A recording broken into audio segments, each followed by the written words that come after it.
Aujourd'hui, nous allons parler d'un thème qui nous concerne tous un jour ou l'autre de plus ou moins près, à savoir les troubles de voisinage. Stéphanie, bonjour. Bonjour Nathalie. Alors Stéphanie, que faire en cas d'utilisation abusive d'un barbecue par un voisin? Alors, en général, l'utilisation d'un barbecue n'est pas considérée comme un trouble anormal de voisinage puisque son utilisation est saisonnière et dépendante de la météo. Prenez cependant garde si jamais vous faites cuire des sardines au sens du vent, parce que ça pourrait gêner vos voisins. Alors toutefois, son utilisation peut causer des dommages aux propriétés de vos voisins. Par exemple, il peut y avoir un noircissement de la façade dû à la fumée ou alors aux projections de cendres. Donc la personne qui cause un préjudice peut se retrouver devant le tribunal en réparation pour le trouble qui a été causé. Alors sachez également que le maire a la possibilité de réglementer l'utilisation des barbecues en prenant un arrêté. Donc renseignez-vous auprès de la mairie pour savoir si c'est le cas sur votre commune. Alors il y a également, lorsque vous êtes en copropriété, il faut donc se renseigner et regarder dans les règlements de copropriété si vous pouvez utiliser un barbecue sur votre balcon. Donc renseignez-vous également. Concernant les piscines, existe-t-il des règles et à partir de quel moment son utilisation est synonyme de nuisance? Alors, la construction des piscines se banalise de plus en plus et donc les troubles liés à leur utilisation sont de plus en plus fréquents.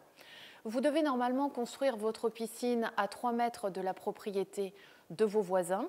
Alors sachez que si vous êtes par exemple en lotissement, cette réglementation sera généralement dans le cahier des charges qui vous indiquera l'implantation de la piscine. Si vous achetez un terrain isolé, c'est le PLU qui indiquera l'implantation, mais généralement il est muet. Alors il faut quand même faire très attention parce que les tribunaux peuvent même ordonner la démolition de la piscine en cas de trouble anormal de voisinage, et ce, même si elle a été construite régulièrement. Alors, vous pouvez avoir différents troubles de voisinage.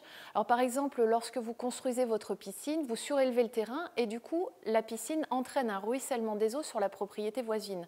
Alors ça peut être un type de trouble. Il peut également y avoir des troubles sonores.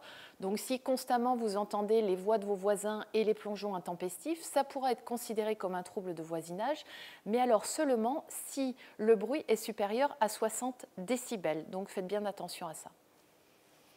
Dernière question, Stéphanie, si on a des problèmes avec son voisin, quel recours a-t-on? Alors, ça dépend de plusieurs choses. Donc, vous pouvez tout d'abord aller en mairie pour alerter le maire sur le trouble dont vous êtes victime, puisque le maire doit assurer la tranquillité et la sécurité donc, des habitants de la commune. Donc vous alertez la mairie, le maire pourra prendre des dispositions.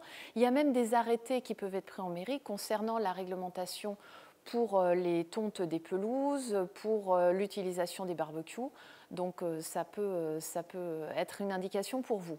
Ensuite, si vous êtes en copropriété, vous pouvez vous retourner vers le syndic qui, lui, essaiera de régler le problème. Si c'est un locataire qui cause un trouble de voisinage, vous pourrez contacter son propriétaire bailleur qui, lui fera une mise en demeure de faire cesser le trouble. Ou alors, dernière chose, vous pouvez également contacter un médiateur professionnel qui rapprochera les voisins et essaiera de trouver une solution. Si rien n'est possible, c'est direction le tribunal et là, ça vous coûtera plus cher et puis ça sera beaucoup plus long. Voilà. Stéphanie, merci. Merci à vous.